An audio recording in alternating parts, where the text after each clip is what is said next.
Hi, everyone. How's it going out there? Dane here from Moving to Canada, and thank you so much for joining us today for our live stream on the Ontario Immigrant Nominee Program, the OINP, which is presented in partnership with Doherty Fultz Immigration. I'm excited to see so many people are already hopping into the stream. I was just watching the numbers. Let me check here. Looks like we got, about 90 people watching right now, which is great.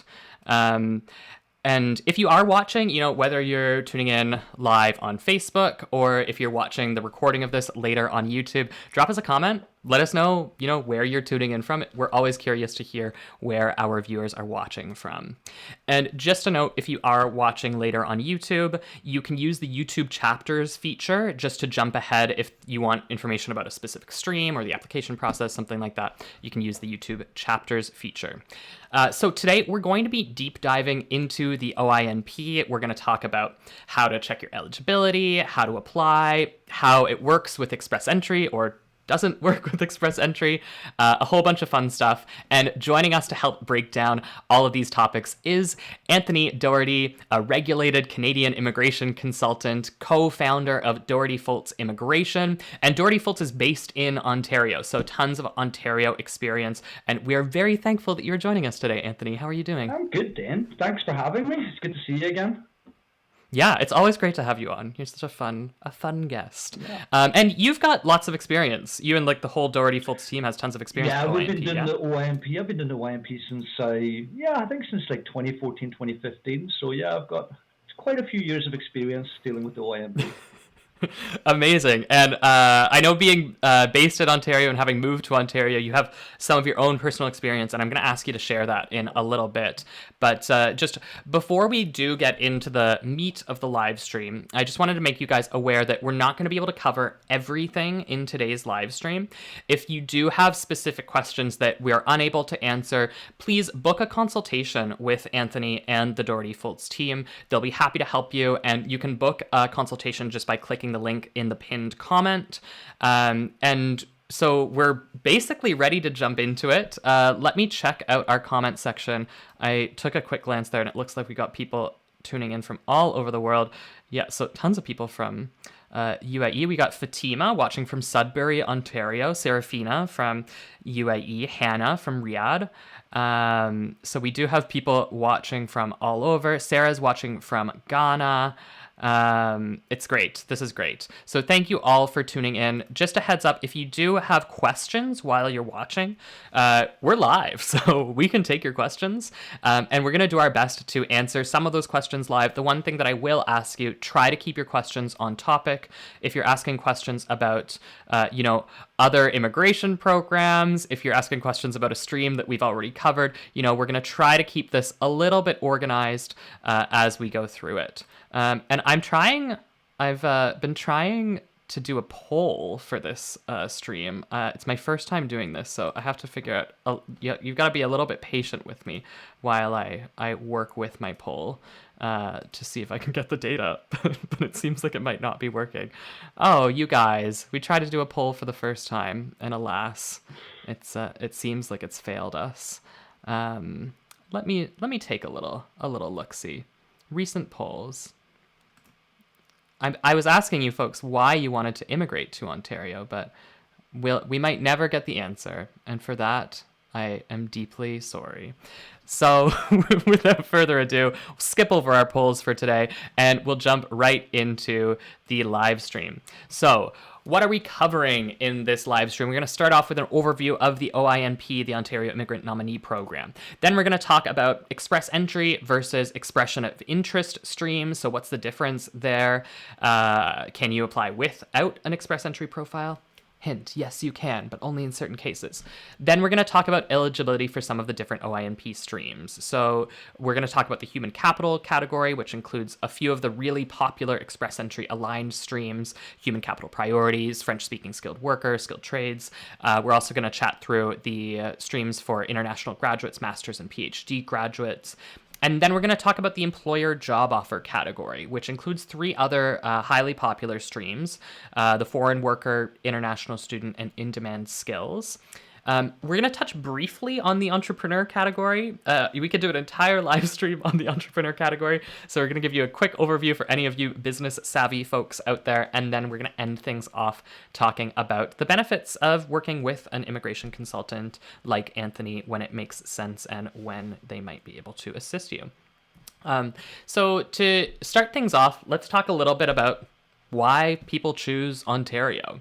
So it's Canada's most populous province. It has a population of more than 14 million people. Bear in mind the population of Canada is around 38 million.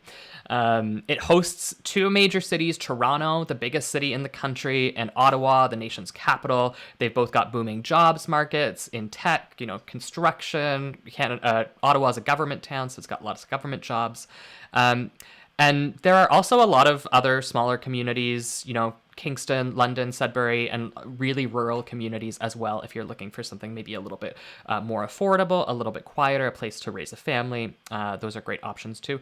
And there's tons of natural attractions in Ontario, like tons of beautiful Canadian nature. Anthony, you've lived there now for quite a while. What are your favorite Ontario natural attractions? Well, I came here on a working holiday from Ireland. What was it, 25 or 26 I was. And obviously coming to a city the size of Toronto from rural Ireland, it was a bit of a shock. So just being, it was like a different world. But I did all the tourist things. I went up to CN Tower, Niagara Falls. But I would have to say, actually, my first cottage experience, that was, I'd never experienced anything like that before. The lake, the barbecues. So that would be my favorite thing about Ontario is going to a cottage. Yeah, Ontario's pure cottage country. And I didn't know this growing up in Canada, but apparently big cottage weekends are like a quintessentially Canadian thing that maybe doesn't happen as often in other places. Yeah. But yeah, it's gorgeous. Nothing like a cottage weekend. So let's move on and talk a little bit about the Ontario Immigrant Nominee Program. So I'll give you guys a quick overview here. It is a provincial nominee program. That means it's kind of like a mini immigration program that allows a province to select newcomers based on the province's own economic demographic needs. In 2021, last year, there were 8,600 provincial nominations issued by Ontario. Is that the biggest one of the PNPs? So, yeah, because over the years it's usually been in the 7,000 mark. So I believe that this may be the biggest. Yeah. Yeah, and Ontario gets the biggest allocation as well because they're the most populous province. Yeah. So it's a good option if you're looking into it. 3 of the OINP streams are closely aligned with Express Entry. We'll talk a bit about what that means in a minute, but there are many options, I think 5 streams that are not aligned with Express Entry. So you don't necessarily need a profile to be eligible. Now, here's an interesting thing about Ontario. The Express Entry streams, to get started, they're actually passive. What does that mean, Anthony, in terms of applying?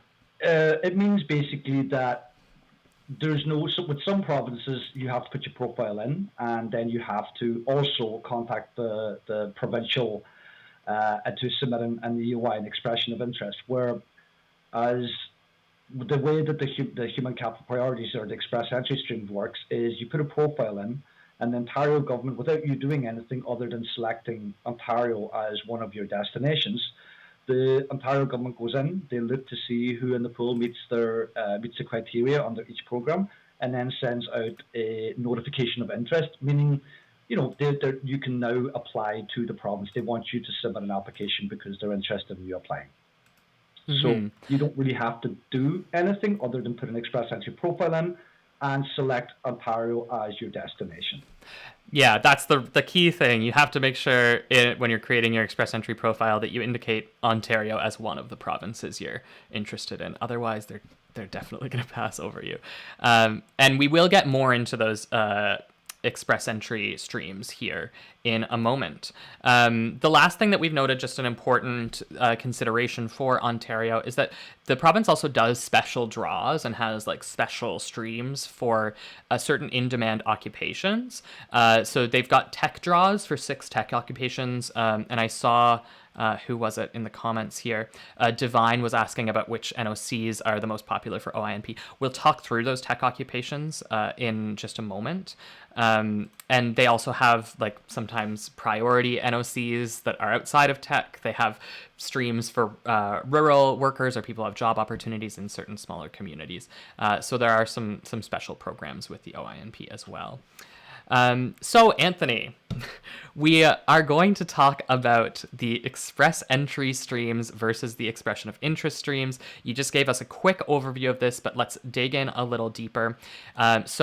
As you folks can see on this slide, there are 3 streams of the OINP that are express entry aligned. They're the human capital priorities, the French-speaking skilled worker, and the skilled trades streams. Anthony, what does this mean that those are express entry streams? So it's definitely good to get started on this because we have to separate in order for people to understand how the OINP works. It's best to understand, first of all, that yes, as you said, we have express entry streams and then we have the expression of interest stream. So with the express entry stream, it's like we said earlier, the candidate puts a profile in. Now, in order to be eligible for any of the express entry streams, the applicant must be eligible for either the Canadian experience class or the federal skilled worker. Okay. Because technically you won't be able to create a profile otherwise, because it wouldn't. Right. They're the minimum criteria you must meet. So always check: am I eligible for the if we're talking about the express entry streams, the OINP? Always check to see if you're eligible for the federal skilled worker or the Canadian experience class, which allows you to put a profile in. So you put your profile in, and as we said earlier, you select Ontario. Now, a lot of the express entry streams are aligned with the federal skilled worker or the Canadian experience class. However, there's a little bit of extra requirements too. So you need to, it's not just checking on the government website, am I eligible for FS, federal skilled worker, FSW, Canadian experience class, CEC. But now, once you've determined that, go into the OINP website. Am I eligible for the human capital priority stream? Am I eligible for the tech draw stream, which is part of the human capital priority stream? Am I eligible for the skilled trade stream? And so that's the express entry component. As I said, put a profile in, make sure you select Ontario, make sure you meet the eligibility, that your profile is matching the requirements of the OINP, the express entry stream program, and that's about it. Okay, obviously you check to see they do periodic draws. So always check the OINP website to see which draws are happening. So that's the express entry component. Okay. So now great, and I'll flick over to the expression of interest slide here for people if you want to cover that as well. So now we're going to talk about the expression of interest stream, which has nothing to do with express entry stream. You can have an express entry profile in. If you're waiting for an FSW CEC, that's great. However, it has nothing to do with the expression of interest. Okay, you won't be invited for any of the employer-driven streams or expression of interest streams because you've got a profile in. So the expression of interest, this was a revamped program that was released in spring of last year, and basically the OINP changed it to a points-based program. Okay. Completely different. Now, it's really important. We've got express entry points, which are the CRS points that you score in express entry, whereas the expression of interest system in the OINP is a completely separate, different points program. Okay. They love doing that, don't they? Yeah. All the different provinces. There's like 20 different point systems out there now. Okay. And in order to create did they call it a profile they call it an expression of interest, which is a profile. That's but you go into the OINP to create that profile and to the expression of interest. And similarly, you put in all of your information. Your work experience, your language ability, your education, whatever the questions are. And based on your answer, the expression of interest system in the OINP website will allocate points. And Okay. what happens is you submit the expression of interest, and periodically, through the expression of interest stream, the OINP will issue invitations to, what's the terminology for it? I was getting mixed up. You're right. It is invitations to apply. Invitation to apply, and then you will apply then for that there. So to cut a long story short, when you're trying to understand this first, just separate the two, and it'll give you a better chance to, or a better understanding of the program. Great. Yes, and so Anthony, I have very exciting news for you, which is that I have figured out how to work the polls. Nice. So I asked our audience how many people have an Express Entry profile versus how many people don't. And it looks like, here, I'll show the results in the video now, but it looks like it's close to half the people watching have Express Entry profiles. Well, 41% with Express Entry profiles. So that's a pretty substantial number. So these Express Entry streams, when we get into them, they could be an option for those of you who are watching, but don't stress if you're one of the people without a profile, because we're going to cover some options for you as well. And thank you for that wonderful explanation, Anthony. It's a little bit complicated, but yeah, it definitely did. And it's good to get that. It's good to cover that up front, because there are basically two methods of applying. And this way you guys will know as we get into the streams what option you're looking at. As well, there's nothing wrong with having an Express Entry profile in and having an expression of interest in with the OINP too. You're allowed to do both. There's nothing stopping you from doing that. Great. I will note one of the major differences is the processing time. If you apply through an Express Entry stream with a PNP attached to your profile, your processing time is usually very close to the IRCC processing standard, around 6 months, versus if you're submitting a regular PNP application, what's the processing time for that? It's around a year and a half? So with Ontario, they're actually pretty consistent. So we're talking about the Ontario government who's processing either the notification of interest or the expression of interest. I would say it's 3 or 4 months on average, okay? So the difference is now, when someone's approved, which means that they're being issued their nomination, if they came through an Express Entry stream, they'll then get the 600 points and they'll get an invitation to apply through PNP when Express Entry does the PNP invitations. However, when you're doing the non-Express Entry stream, even though it only took 4 months to get the decision, now you have to make a permanent residency application, PR application, and it is a paper-based. So the processing time is 14 months. The last time I checked, I believe it's 14 months. And that was pre-COVID also as well, without taking them delays. Yeah. So so it might be a little bit longer than that these days. I must go on and check. I didn't check before we talked, but yes. The PR portion of the non-Express Entry streams is considerably longer than the Express Entry. Yeah. So, I mean, Express Entry, they call it that because it's supposed to be faster. For PNPs with Express Entry, it definitely is faster. Not necessarily true with the other programs right now. So, look, we've got some questions. I'll just go through before we get into the eligibility requirements. Let me see. Dilaram is asking if there's opportunities for intellectuals like postdoc researchers. Dilaram, we are going to talk about some streams specifically for master's and PhD graduates. That could be an option. An international student stream as well. We'll talk about that in a moment. Gola also asked about the master's and PhD stream, so we will be covering that. And then we do have some folks asking about specific occupations. So I do see, Siddhant asking about mechanical engineers. We're going to display some occupation lists in the presentation here in a couple minutes, so just sit tight with us and we'll get into specific requirements. Dilaram is now asking about IELTS scores required for OINP, and the IELTS scores depend on the stream. So with that, let's hop into the general eligibility requirements for OINP.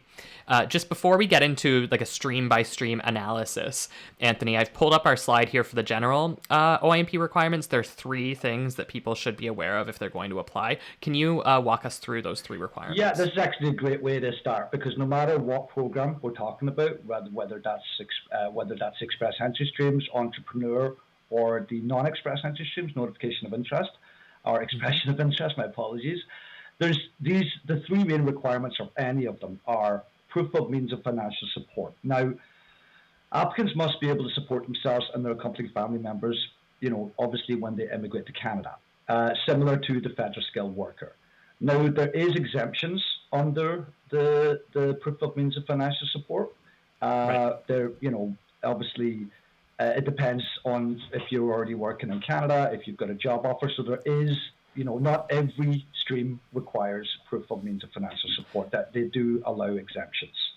Yeah, for the employer job offer, because even if you apply, like they usually take a job offer as like proof that you can financially support yourself. Exactly. I guess. Yeah, you can actually include your wage as your annual wage in Canada, which can be used towards settlement funds.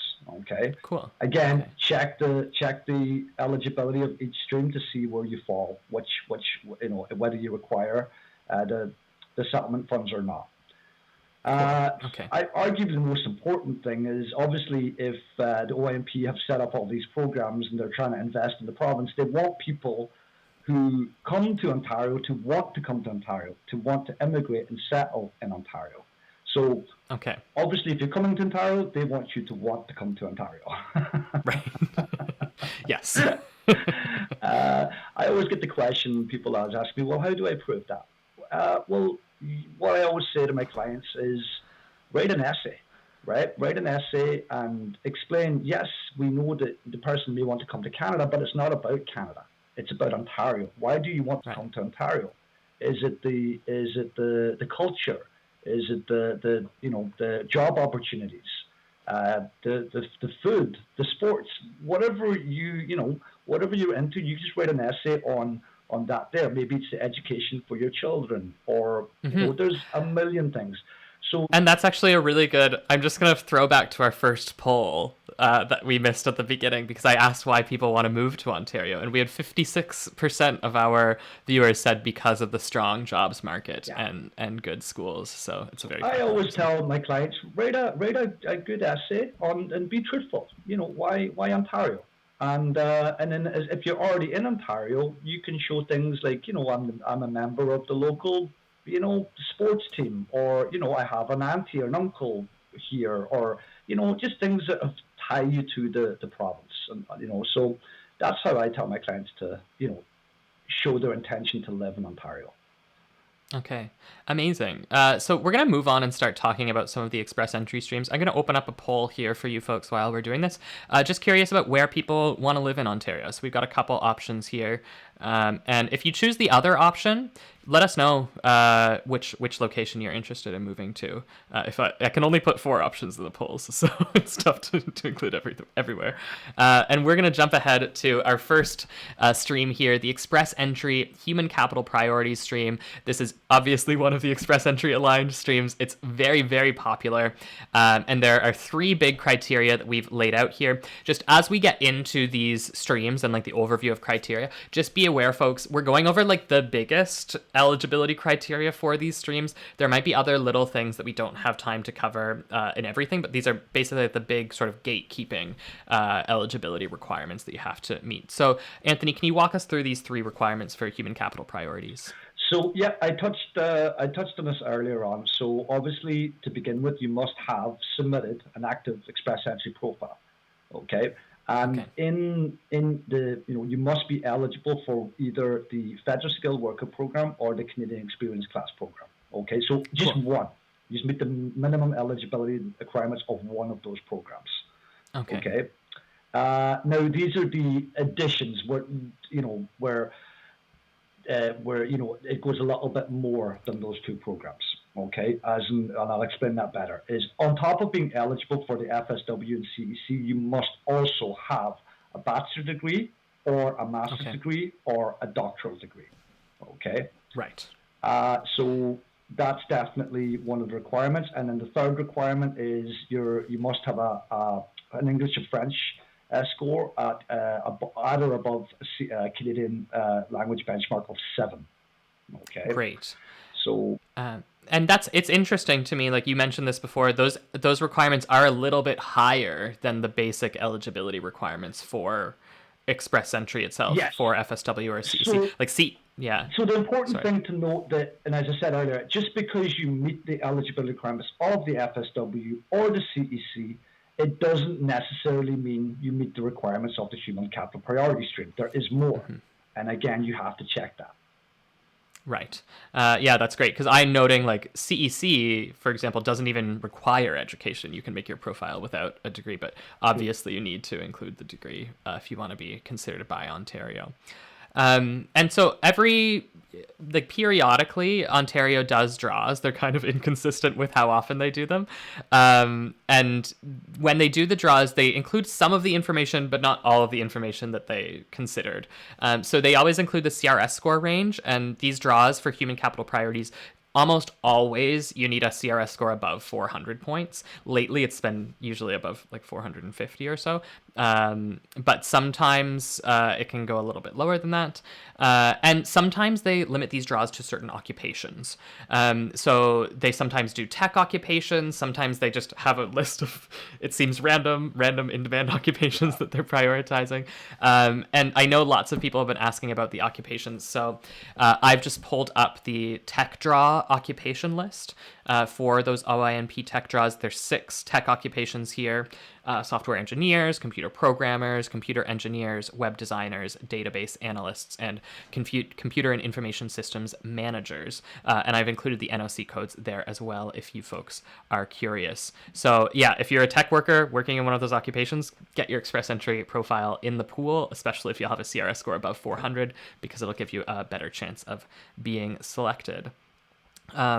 We do have a few questions coming in here. Well, we've got a lot of questions coming in here. I'm going to try to filter through the ones that are about Express Entry. So Ella, oh no, Divine asked if you can have 2 Express Entry profiles. I think Divine wants to kind of increase their chances of being selected. No, you cannot, unfortunately. No, although Anthony, if you have a spouse, like a partner, can you have one with you as the principal applicant and one with your spouse? Yeah, as the as principal long applicant? as you both meet the eligibility requirements, you can be the principal applicant with your accompanying spouse or common law partner as the accompanying, and then you reverse that, where your accompanying spouse is the principal applicant and you are the accompanying. And I always, advise that better to have 2 names in the hat than one. You know what I mean? Yeah, and you never know. Sometimes people miscalculate and they think they're going to be they're going to have a higher score, but actually their spouse beats them out. Yeah. Yeah, and we had Nikhil is asking, they have an NOC code 2171 job, but it's not on that tech draw list. But just because your occupation isn't on the list, it doesn't mean you won't be selected. Put your profile in the system, and sometimes Ontario does draws where they don't include, a priority occupations list, so you still may be selected. Priority list applications list, is subject to change. That they can add an occupation or switch out an occupation. So no, I would always advise to put in the Express Entry profile. Great advice there. And Kaushik is asking, after getting a nomination from Ontario, do you need to submit the nomination through your Express Entry profile? And I know you kind of cover this, Anthony. I'm going to try to break it down a little bit here. For these Express Entry streams, step 1, you create your Express Entry profile. Step 2, you wait for Ontario to issue you a notification of interest. If you receive that, then you can move on to step 3, which is applying to Ontario for your provincial nomination. And once you receive your provincial nomination, you add that to your Express Entry profile, and that will allow you to be invited to submit your PR application. That's exactly it. The main points I would want to add to that is when you receive a notification of interest, you have 45 days, which is not long, to submit your application to the Ontario government. So those 45 days can pass by very quickly, so make sure you get your application into them. And Great. Secondly, when the Ontario government are making a decision on your application, meaning they're finalizing the processing, you will get a message in your MyCIC account where you submitted your Express Entry profile, and it will state the province of Ontario wishes to nominate you for permanent residency. Do you accept? So, of course, you accept. You click yes. And what happens then is Very shortly after, you will receive an email from the OINP giving you your nomination certificate and basically a letter that accompanies it. And in addition to that, 600 points will be added to your Express Entry profile. That's what you want. So always make sure you go into your MyCAC account and accept the nomination. That's very important. Great. Yeah, and I'll just cover a couple of other quick questions here. I know Hugo was asking, are PNP is like really important in this moment in time, and for Express Entry candidates, like for right now, we're recording this in late January of 2022. PNP applications are super important because for the last couple months, Express Entry has only been inviting people with provincial nominations. Now we're hoping that's a bit of a temporary thing, and they'll jumpstart including all candidates here in the not so distant future. But for right now, securing a provincial nomination can really be your ticket to landing that invitation to apply through Express Entry. And Lawrence is asking how much experience you need to have in these occupations. I just want to flag something here. Like Ontario, for the Human Capital Priority Stream, they don't release the exact criteria. They don't say like, we only selected people who have 2 or 3 years of experience. We only selected people with language tests above CLB 9. They only release the CRS score, and if they did prioritize certain occupations, that's all the information we have. So aside from that, we know they're a little bit selective, but we don't know exactly which criteria they're using to choose between candidates in the pool. And then the last thing I wanted to cover here, Nadi Shani is asking about websites for more information. I just want to pull up the PNP live tracker on the Moving to Canada website, and I'll pop a link to this into the comments section here. But we update this PNP live tracker with the latest draw results from all provinces. So look, you can see me scrolling down, and you'll see on January 12th, there was a draw for the Human Capital Priority Stream. 502 candidates were invited. You can click to find out more, and it will actually take you and show you all the latest results for all of the streams we're going to be covering today. So if you want more information like that, you can check out the PNP live tracker on our website. And here, I'll put that into the comment section here. Another great option, guys, as I mentioned, if you're not getting all of the specific questions answered in the stream, book a consultation with Anthony. It's clearly he knows what he's talking about. So click the link in the pinned comment, book a consultation with him or another member of the DFI team, and they will be happy to help you.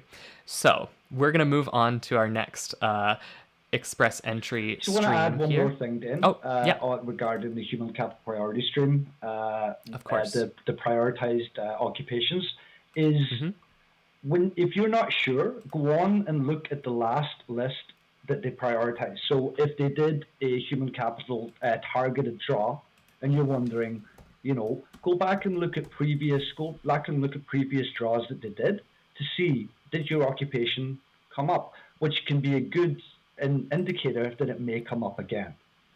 Okay. Yeah, that because they often do repeat them for a while. And here, I'll just cast for a second. I think I can find these results. You can find it on the OINP website. We try to organize it on our website a little clearer, but they do publish regular updates here, where often, see, they've noted occupations that were prioritized for the January 12th draw. And as you'll see, these are not the tech occupations. They're a list of other occupations that are being prioritized. So it's definitely worth checking out. Thanks for that suggestion there, Anthony. Let's move on now to another popular Express Entry aligned stream, which is the French-speaking skilled worker stream. So it's the criteria, eligibility criteria for this are kind of similar to the human capital priorities, but what are those criteria and how do they differ? Anthony. Really and truly, the main difference here is the language. This program is identical or almost identical to the Human Capital Priority Stream. However, because it's called the French-speaking skilled worker stream, obviously it means that they're targeting French speakers. So you must have a French language score at a CLB 7 or above. Okay, and then you must also have an English score of CLB 6 or above. So, so in this case, usually with immigration or nominations, you only need one language test. Okay, Yeah. so not only do they want you to be able to speak French, it being the French-speaking skilled worker, they Yeah. also require you to have a proficiency, a minimum proficiency of CLB6 in English. So there's 2 language tests in this one. Great. Yeah, I think that's great to know because they call it the French-speaking skilled worker, but it's really the bilingual. Bilingual, exactly. Yeah, with higher French proficiency, of course. So that's the main difference there. Again, like with the human capital priorities stream, it's passive, right? So people don't have to actively apply to it. You just have to indicate you're interested in Ontario in your profile. And again, the CRS scores selected for this are usually above 400, although Ontario doesn't release the exact criteria. Let's scan through here, and I don't see any comments relevant to this stream. So I'm going to move us on to the last of the Express Entry aligned streams, which is the Express Entry Skilled Trades stream. So again, lots of the criteria are similar, but Anthony, can you talk us through this and how it differs from the other Express Entry streams? Right. So I really like this stream. I like the fact that this one, it's a couple of years old now, where they're obviously targeting trades. So they're targeting cooks, electricians, plumbers, carpenters. So that's the trades. Well, many trades, but that's the type of occupations that they're seeking out. So obviously, like all of the Express Entry streams, my apologies, you must have submitted and have an active Express Entry profile. Okay. Now this is where it gets a little bit different in regards to work experience. You must have 1 year of full-time work in your relevant trade in Ontario, not in Canada, in Ontario. Okay. Okay. So if you're not currently in Canada, or you're not currently working in Ontario, or have had 1 year in Ontario, you're not eligible to apply or to be selected. My apologies, under this stream. The language is lower, which is great. Okay, it's a minimum CLB5 in either English or French. Okay. And this one, again, quite different. Obviously, we know that you need to be in Ontario. You must have 1 year of Canadian work experience. You must also have a valid work permit or authorization to work. Okay. That's great, Anthony. And so this one is really for the skilled trades workers out there. And big takeaway, you got to be in Ontario. And this one, they jump between prioritizing the occupations and just doing general draws. Great. Okay. Thank you. And we've got a couple questions to go over just before we jump into our next streams. Lawrence asked a great question here. When can we expect another draw for the French-speaking skilled workers stream? There hasn't been a draw since the beginning of October. Anthony, do they announce draws in advance? Do we have any ideas here? They don't announce draws, but what I would, and no matter what type of immigration we're talking about, be prepared today. Like that's always have, just always expect it to be tomorrow or today. Get your profile in, make sure everything is correct. But yeah, I would expect one within the first 3 or 4 months of this year. I think that's really good advice as well. Like, bear in mind, Ontario hit its nomination limit not long after that last French-speaking draw happened, so they might have just been holding off until the new year when they get more nominations allocated to them. And Tanumj asked if they are currently issuing PNP nominations to people who are outside Canada, or is it only people who are in the country? Anthony, do you have any anecdotal experience with that? I believe they will finish the application, but it's not really the question of receiving a nomination. It's more of a question of when will the PR application be processed. So it all depends on that. So yes, they'll issue the nomination. However, in regards to permanent residency, that may take quite a while. Yeah, and just things are delayed. They have been delayed due to COVID, and now the government has come out and acknowledged that they have these massive, massive backlogs of applications. So things are just taking longer than they And should. I'll add one when we get to the expression of interest. We will. There's also a way to come to Canada before you apply for permanent residency in some scenarios. And we'll get to that. Okay, that's great. Thank you. And I'll just take a second to go over the poll that we had running. We asked where people were looking to move in Ontario, and we had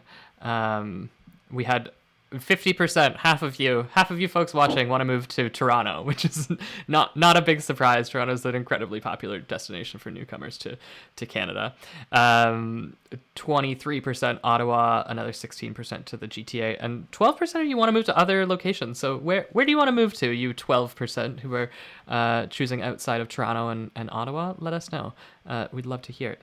For now, we're going to move on from the Express Entry aligned streams to some of our education streams. And we just had a great question from Shanice, who is asking, I'm a full-time international student living in Ontario with my husband and son.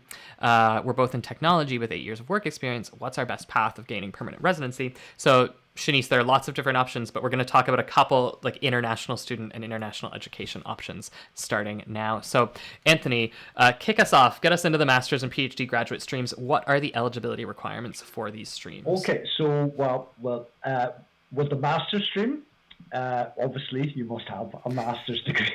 We'll start off with that. Okay, so you must have at least one academic year of full-time study. Okay, and basically the degree must be from an eligible university in Ontario, which they do have a list on their website. I'm not too sure if N2C has that list on. I'm not too sure, Dan. But there is a list of eligible universities on the OINP website. I'll find it while you're talking. So I'll do my best. Have a master's degree, which was a minimum of 1 year full-time study.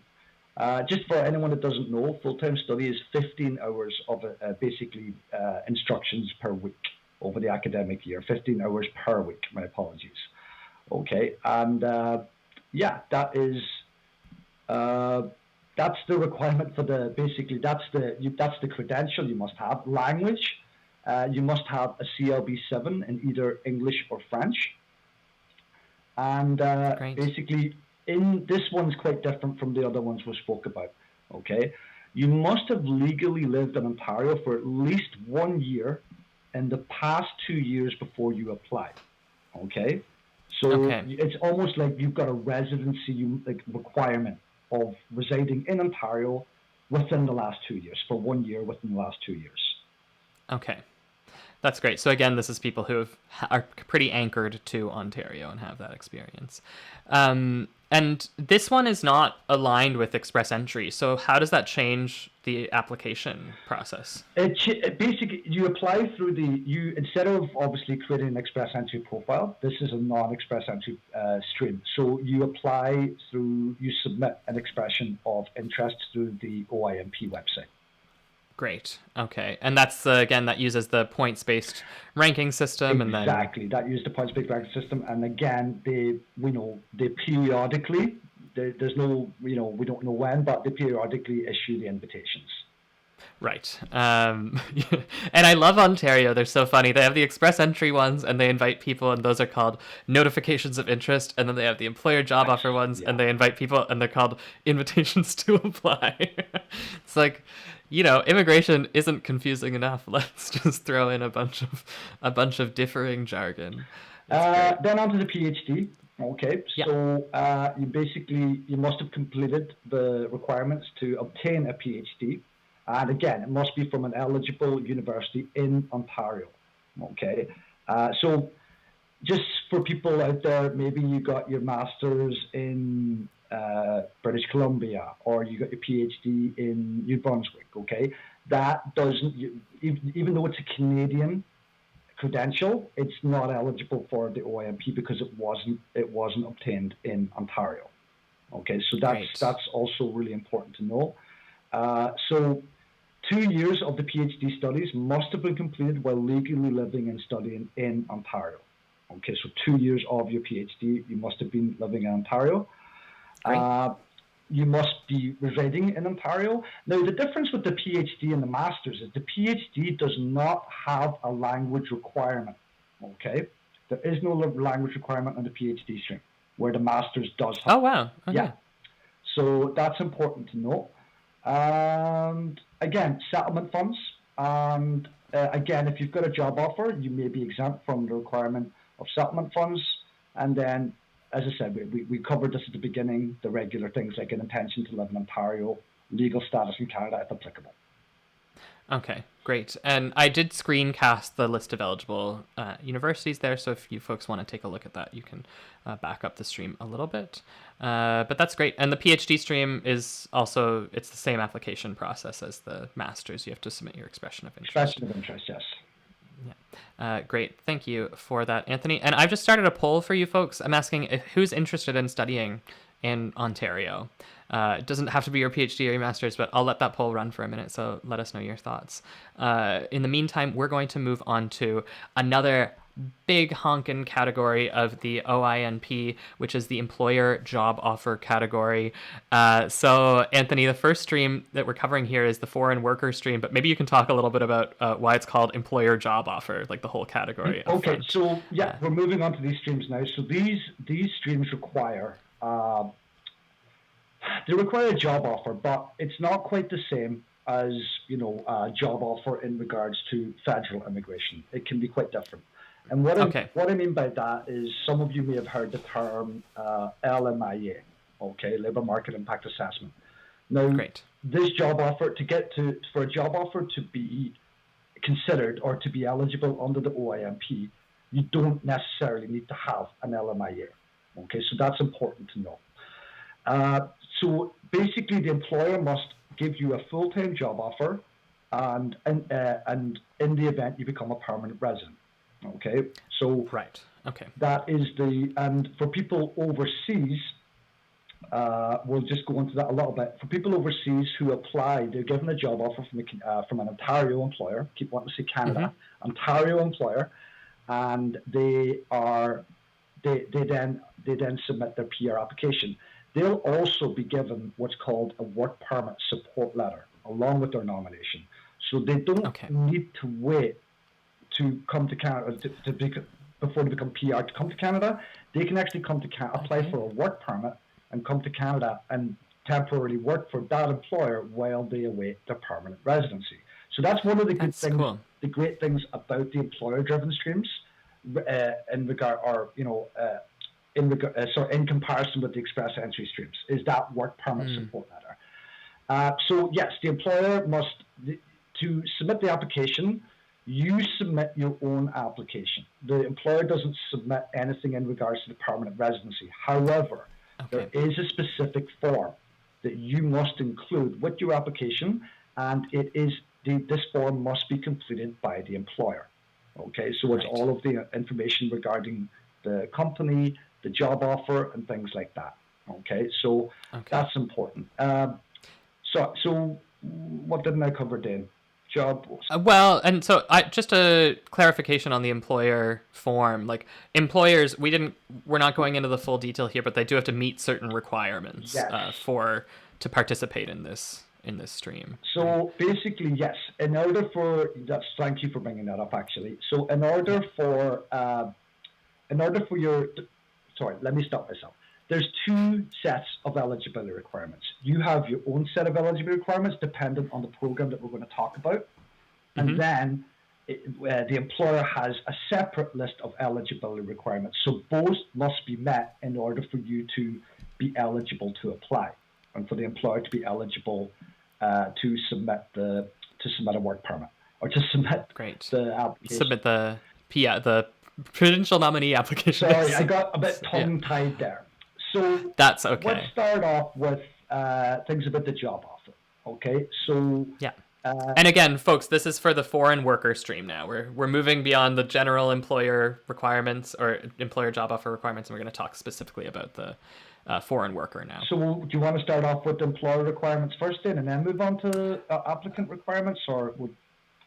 I think let's start with let's just go into the applicant requirements, and maybe I'll find the employer requirements on the OINP website, and we can just cast those in a moment. But why don't you talk us through the job offer and work experience requirements for the foreign worker stream? Okay, so basically, number one is you must have an expression of interest, okay, and received an invitation to apply from the OINP. So remember what we said at the start. This has nothing to do with express entry. You must have submitted an expression of interest through the OINP website, okay?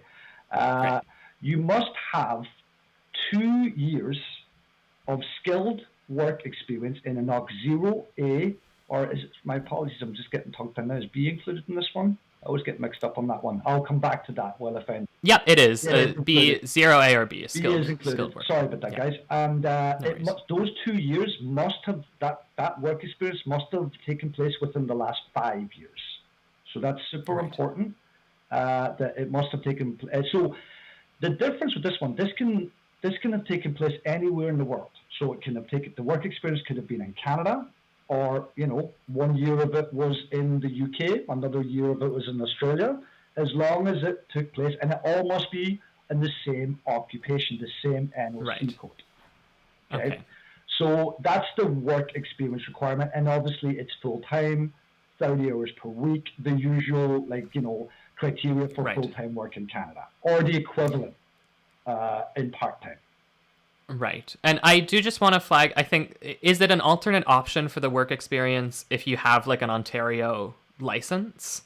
I believe like if your job offer is for an occupation requiring licensing or certification in Ontario, if you have that Ontario license, does that substitute for the work experience?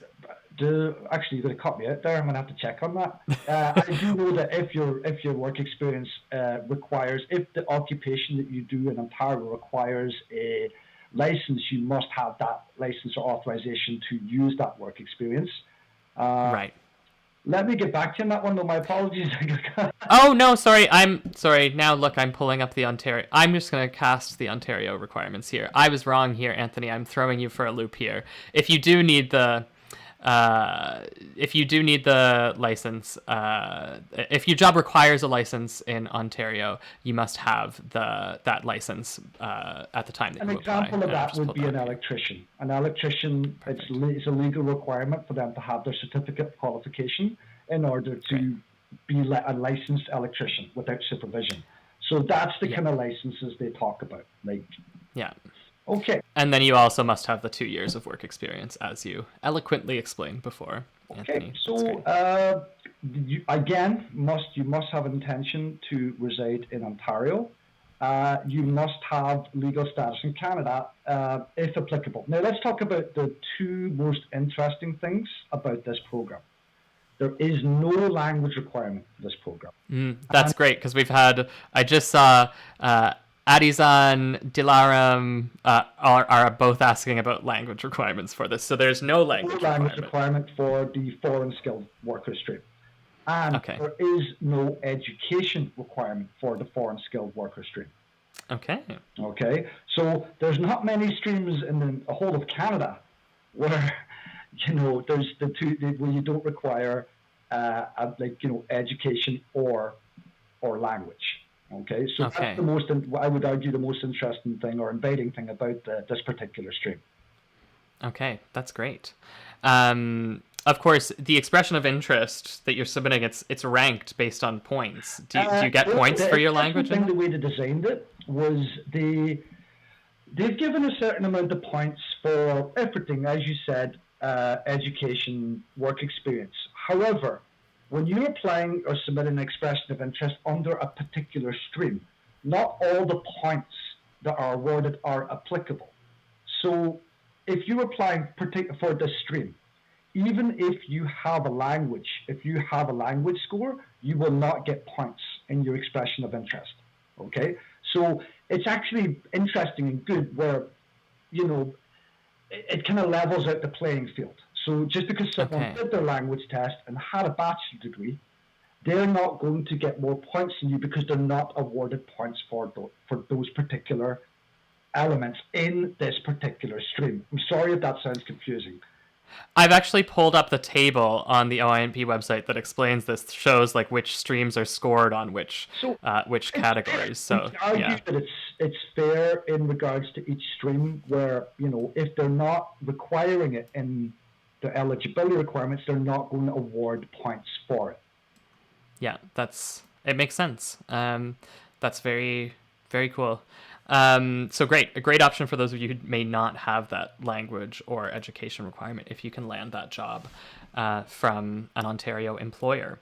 Anthony, is there anything else you'd like to cover for the foreign worker stream? Or should we go on to the employer requirements? Of course. Okay. Yes. So let's say you've met all the eligibility requirements we just went through for yourself.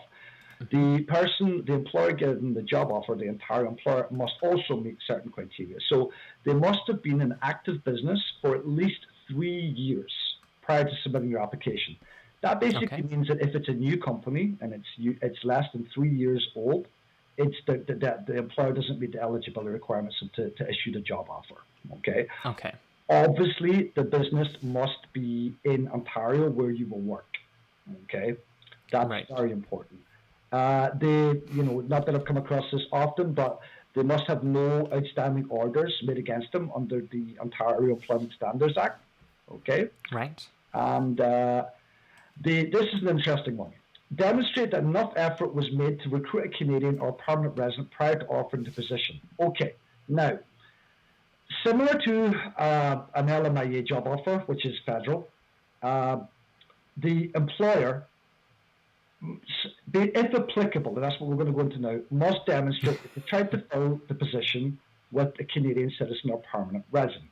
Now, if you are already present in Canada, you are working for your work, you've got authorization to work, and you are working for the employer who's making you the job offer, it is not a mandatory requirement for that employer to demonstrate recruitment efforts. However, in the OINP website, it does still advise you to. So it's not a mandatory requirement, but it would definitely strengthen the application. The Ontario wants the employers to do that. But again, if you're working in Canada with authorization for the employer that is issuing the job offer, there is no mandatory requirement for the recruitment effort. So that's interesting. That's great. Okay. I've pulled up the employer requirements on the OINP website so people could see them while we're chatting through them. We're going to go on to the revenue requirements. So there is a gross income, minimum gross income that the company must be able to demonstrate to be eligible to sponsor. So within the GTA, which includes Toronto, Durham, Halton, York, and the York and Peel regions, the employer in the most recent fiscal year, the employer must have grossed $1 million or more. Okay. Now, nice. Or if your job offer is outside the GTA, so outside any of those places I just mentioned, let's say, for instance, Ottawa or Kingston, the minimum requirement is only $500,000, so $500,000. So it's half of the requirement. Okay. Report to work. Wherever if the job offer is in the GTA, right? The employer must have 5 full-time Canadian or permanent resident employees at the location where you will report to work. Okay. We'll find that a little bit easier. Let's say we've got 2 offices, same company in Toronto. For this, okay, and one of the offices has 6 Canadian employees. See, they've got 8 Canadian employees altogether between the offices. One has 6, the other has 2. You can only get a job offer for the one that has 6 because they've got more than 5. They've got more than 5 full-time employees who are Canadian permanent residents. So if the overall company had 8, you cannot get the job offer from the office that only had the 2. Does that make sense? Because it's where you report to work, not the company itself overall. Yes, that makes sense to me and hopefully to you folks out there who are watching. And I've highlighted it on the OINP website here in case folks want to read that later on. Again, they've broken it up between the GTA and inside the GTA and outside the GTA. Apologies, the Greater Toronto Area. for people who don't know what the GTA is. If the job offer is outside the GTA, again, could be Ottawa, Kingston, anywhere outside, the minimum requirement of full-time employees is only 3 at the location to report to work. Okay. That's great. The employer must also complete and sign the employer form, which is available on the OINP website, and they will give it to you as part of your application to upload and submit. Okay, and that's what you were talking about earlier as one of the big requirements here. Covered all requirements for Great. Okay, thank you so much for going through all of that, Anthony. Really appreciate it. We are going to jump ahead here to the next employer job offer stream, but there are a couple questions that have come in. I see Vignesh is asking, without language tests, how do I submit an EOI?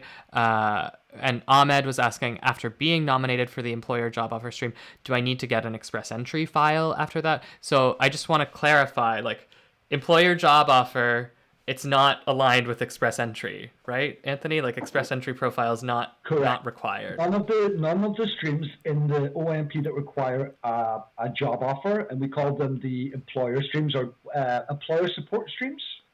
Employer job offer category. Job offer. None of them have anything to do or a requirement to submit an express entry profile or submit a PR application through express entry. So when we're talking about these particular programs, just forget about express entry. After you receive a nomination, you will complete a paper application. So you'll actually be filling out forms. Great. It's a different process of applying for PR, which is not through express entry. Yeah, and we're talking about expressions of interest, EOIs, but they're different than the express entry profile. Lots of provinces use the same or similar language as the federal government, but they're actually talking about their own completely separate provincial forms. So I'd just like to review, I had that poll going about studying in Ontario, and we had about 40% of you folks watching said you're interested in studying in Ontario, 40% said you're not, and about 20% said, well, maybe. And we're going to talk about another option for immigration for international students in our next segment here, which is the international student stream. So, maybe that will convince some more people to pursue some post-secondary education. While that's running, I'm going to ask one more poll here, which is, does anyone out here have a job offer from an Ontario employer? We're talking about all these employer job offer categories, so we're just curious who out there is thinking of applying through this and who has secured that job offer. Now, Anthony, I'm going to field this back to you. We're talking about the international student stream. What are the requirements for this stream? So, because I do sympathize with a lot of our viewers, because there's a lot of crossover and a lot of streams that are quite the same. Now, the first thing to remember is the international student stream is very, very different from the master's and the PhD stream. Neither the master's or the PhD stream require a job offer, right? But the international student stream does. Now, education, unlike the other two, basically the degree that was you must have completed a degree that took at least 2 years to complete on a full-time or part-time basis. But this can be anywhere in Canada, a Canadian institution, not Ontario. So it's really important. So now we can talk about the person who did complete the 2-year or the bachelor degree in New Brunswick. They may be eligible for this, even though they completed their education on another province. Cool. Okay, so, and Ontario counts for that too, right? Yes, of course, Ontario would count, but you can, as I said, it's good that you can actually use your non-Ontario, or you understand, basically your degree from elsewhere in Canada towards this program. Okay. That's cool. That's great. So that's number one. That's the education portion of it. Great. And basically, then again, we're into the valid license. If the job offer that you're being offered by the Canadian employer or the Ontario employer, if you need a license, you must have that license or authorization to do the occupation. You must have an intention to reside in Ontario. We covered that earlier. Legal status, if applicable. And that is... Yeah, and I think we kind of have alluded to this, but the job offer itself is the same the same level of skill as the foreign worker stream. So it's a job offer at Zero NOC A, skill level 0. zero A Yeah, or 0 B. A or B. Yeah, right. And so that's unless I've missed something on the applicant requirements, Dane, the employer requirements are identical to the ones we just mentioned in the foreign worker stream. Great. So we're not going to go over those employer requirements again, but if you're interested, you can back up the stream a little bit and you'll be able to view those employer requirements as well. We're going to keep things moving. We didn't have any questions come through about the international student stream. If you've got them, drop them in there. We'll try to answer a few. But I'm going to move us on to the last of the employer job offer streams here, which is the in-demand skills stream. Anthony, can you talk us through who this stream is for? What are the eligibility requirements? Well, I'd like to give a bit of background on this one, actually. This is definitely one of my favorites. When they announced this, oh God, now 3 years possibly, I think this maybe. Something around there. 3 years. Time is meaningless these days. Super excited because prior to that, Ontario used to usually only target 0, A, and B. Other provinces, where a NOC C or D may be eligible, Ontario never had that before. So when they introduced this program, the Ontario identified particular semi-skilled jobs in Ontario that there was a shortage that we were in dire need of, basically, to meet the requirements. So they identified several NOC C and D occupations and obviously created a stream where if you were given a job offer in these certain NOC D and NOC C and D occupations, you would be eligible to apply for a nomination. So again, I'm a huge fan of this program, and and it's helped so many people out. So let's go through it. Okay, so the job offer, you must have a job offer from Ontario employer, full-time, the same as all the job offer is the same requirements as it must basically be from an Ontario employer. There's one thing, Dane, I just realized we didn't touch on.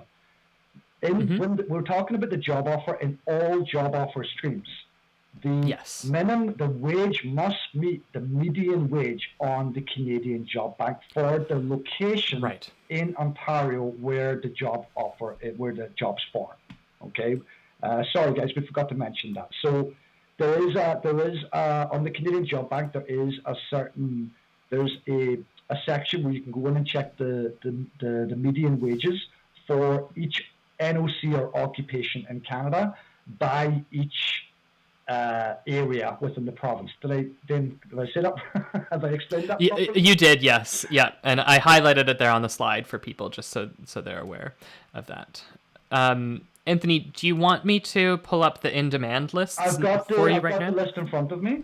So so we're gonna split these into two. Okay, so if the job that's been offered is inside or outside the Greater Toronto Area, there's only how many is it? 1, 2, 3, 4, 5, 6, 7, 8, 9, 10. There's 10 occupations. No matter where the job offer is, whether that's inside the GTA or outside the GTA, anywhere in Ontario, it is eligible. We can go through these very quickly, Dan, can we? Yeah, well, I'm actually displaying them on the screen so people can see the 10 occupations listed here. So it's important to know it doesn't matter where in Ontario this job offer is, it's eligible. Okay. So obviously Dane's showing the list now. So now we have a second list. Now this second list, the job offer must be outside the GTA. So let's take an example, 9411, machine operators, mineral and metal processing. If that job offer was in Toronto or any of the surrounding suburbs that are included in the GTA, it is not eligible for this program. It must be offered outside of the GTA or any of the listed. I'm assuming you have it up on the page, Dan. Sorry, I can't. Yeah, I do. So again, it's important to note the first set of lists can be anywhere in Ontario, but the second list must be outside the GTA, anywhere in Ontario, anywhere else in Ontario, let me say. Great. Okay. Again, I just brought it up there. The job offer must meet the median wage as listed in the job bank for that specific area. Okay. Great. Perfect. And I've just pulled back our slides to the general criteria for the in-demand skills stream. So, folks, we just displayed the eligible occupations based on location. But Anthony, can you talk us through? There's a work experience, an education, a license requirement, and language tests for this one. So talk us through those. That's the job. And again, sorry, just to repeat ourselves, like we spoke about before. If you want to know the minimum employer requirements, go back and look at when we were talking about the foreign skilled worker stream. And yeah, exactly. Minimum employer requirements. Okay, so the applicant requirements after the initial job, they must have 9 months of cumulative, which means it doesn't need to be all in a row. Okay, 9 Right. months of work experience. Okay, in Ontario, in the same occupation as the job offer. Okay, so let me give you a very quick example. An electrician works for no, my apologies, the electrician.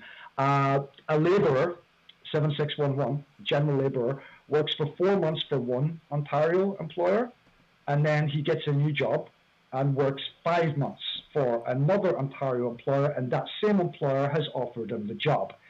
He or she can use the work experience from the previous employer to add to the 5 months to accumulate the 9 months. Okay, great. Does that make sense? It does. So it doesn't all have to be in a row. You could do a little bit of it in 2021, take a little break, and do the rest of it in 2022. And it doesn't all need to be with the same employer that's issuing the job offer. Great. Okay. Yeah, that's great to know. Okay, so that's the great thing about this too. Another thing that I love about it is the 9 months. Sometimes could be quite a difference between 9 months and 1 year. Most programs in Canada will always see minimum 12 months, minimum 1 year. Now, what a lot of people don't know is some people are only ever issued, and depending on their circumstance, a 1 year work permit. It's very difficult to cram 1 year of work experience into 365 days, because that means you get off the plane, went straight into work. Yeah, there's no time to adjust. Exactly. Yeah. Where this program allows someone, because we can, someone can fit 9 months into a 1 year work experience. So that is another reason why I really like this program. Yeah. Obviously, similar to before, if the job requires a license, you must have had that license. You must have it, and you must have had it while you were working too. Okay, it must be great work. Language, again, another benefit of this program is they've lowered the Canadian language benchmark to a CLB4, which I believe is the lowest in any of the, that's the lowest it goes in any program in Canada, from what I know anyway. As off the top of my head, I think you're right on that. It's lower than 4, so that's a fantastic thing. And what? Education, I think, is the last one. Sorry. So, I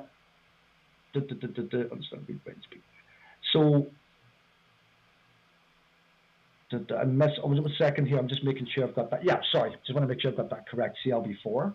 Education is the last one. So you must have a minimum you must have basically a minimum of a Canadian high school diploma.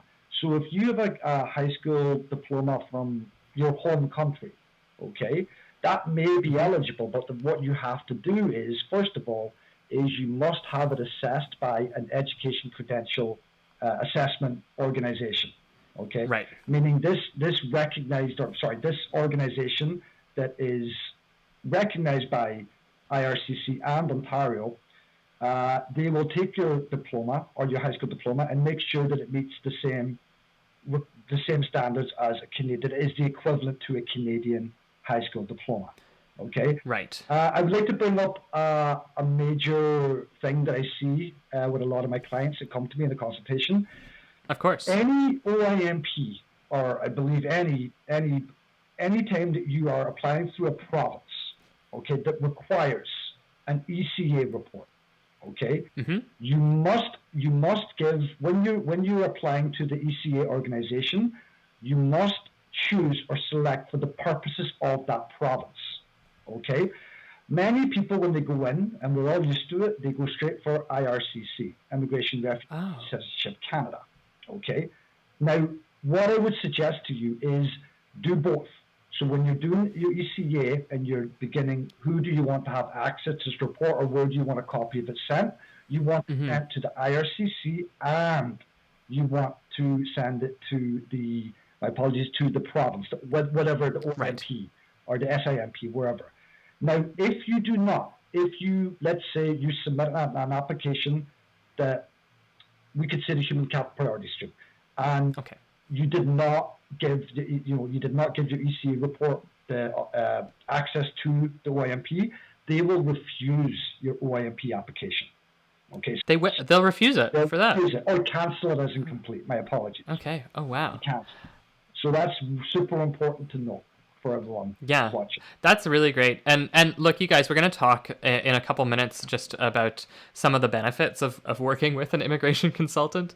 But like this is a great example of one of those benefits, especially when it comes to preparing these really detailed applications that they're very severe in how they assess them. Working with a consultant, having a consultant proofread your application before you submit it, you can catch little things like this that you might not be able to catch up front. Finish off again, folks. Intention to live in Ontario. We covered this before, and legal status in Canada, if applicable. And I would just add to what I just said there, Dane, too. Previously, the OINP, from dealing with them, whenever there was something, how would I say this? Whenever something wasn't, maybe not missing, but they required something else, or something was missing, they would, maybe before 2019, they would reach out and go, you've got 7 days to get this document to us, right? As of last year, spring, they announced a new policy, and it's almost like a zero tolerance policy, where if there's something missing, similar to express entry, if something is missing, they will cancel it. They will not ask you for the document. They will not ask you for an ETA report. Okay? They will just cancel it. So that policy began at spring of last year. So, if you're doing your application, make sure you've included everything. Oh man, that's so intense. And yeah, it's one of the things that we recommend to people. Like, there are parts of the immigration process sometimes, especially if you're a really good researcher and you're super on top of it and ambitious, you can do it on your own. But like having an immigration consultant look over your application before you submit it, always a good idea, because they'll catch these things that like you just might not be aware of, even if you've done all the research that you can.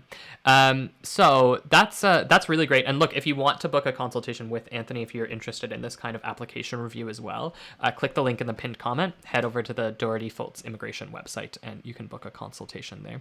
So we're going to talk briefly about the Ontario entrepreneur categories. Just before we do, I'll show our last poll results here about the job offers. We do have some people watching. It looks like 13% of you have job offers from an Ontario employer. So the streams we just covered could be a great option for you. And then there's another, it's close to 50% of you folks don't have the job offer yet, but you're in the process of looking for it. So hopefully you're able to secure one, and you might be able to pursue one of those streams.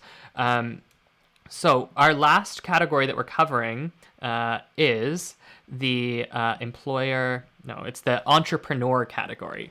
And just a little caveat here, we're going to cover the very basic eligibility requirements for this, like very, very basic, but be aware it's a super complicated application. It takes a really long time. Very few people go through it. And if you do go through it, it takes a long time. It's a huge commitment. So we're not going to go into a ton of detail because it doesn't apply to a ton of people. But if you hear these requirements and you're like, oh man, this sounds like exactly me, you can contact Anthony and Doherty Fultz, and they'll help you put together this very complicated immigration pathway for you. But Anthony, with that in mind, can you talk people through, I've got our entrepreneur category slide up here, just like the basic criteria. This is for people who basically want to come to Ontario and either buy into a business or begin a business, establish a business in Ontario. As it says on the slide here, the minimum investment is, again, they break it into the GTA. If it's inside the GTA, the minimum investment is $600,000. If outside the GTA, the minimum investment is $200,000, which is significantly less. So anyone, guys, maybe open the business in Ottawa. It's significantly cheaper. On top of the minimum investment, people must also have a net worth. Okay, so again, inside the GTA, it's a minimum net worth of 800,000, whereas outside the GTA, if that's where you plan to open or buy into your business, it's it's $400,000. Only Okay, for just here. Let me just pull out my it's a wallet. bargain. You must have basically 24 months of experience as a business owner, or which is 2 years, within the last 5 years, or Great. 2 years of management experience within the last senior management experience within the last 5 years. That's basically very short. You would come to Canada. It's called an exploratory visit. You identify, you look where you want to set up your business. You make your business plan and you submit an expression of interest. And basically, periodically, Ontario goes through all the business plans and they will issue invitations. And what happens is when you get an invitation, it's not a nomination you're applying for. You'll be able to apply for a 2-year work permit. So you'll get your 2-year work permit, you'll come to Ontario, and you will initiate your business plan. After 2 years, or 20 months, I believe, it is 20 months, Ontario then will come and do a final audit to see if you met all the requirements as set out, well, in the minimum requirements and in your business plan, that you've created a profitable business that has Canadian employee or employees. And then, if you've met that, then they'll issue the nomination. So, as Dane said, it's a very long, drawn-out, complicated process. But that's the bullet points. Yeah, and thank you so much for going over that, Anthony. We did have a tiny little Wi-Fi blip there, I think. So it was during the work experience requirement. So I'll just reiterate what you said. It's 24 months of work experience gained within the last 5 years, and it must have been either as a business owner or in a senior managerial role in a business. So apologies for the folks who missed that, as my Wi-Fi blipped out for a little moment. Can I just say one thing? Not about this, where it was about the people. I think one of the polls said that 50% people wanted to go to Toronto. Right? Yeah.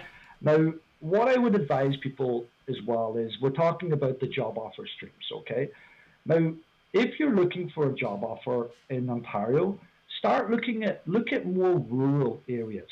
If you want to live there, that is. But look at because sometimes it can be difficult to get a job in Toronto because of the amount of people that resides there. I'm not saying it's impossible, but if you look at rural areas also while looking, and the other cities, you may increase your chances of finding that job offer.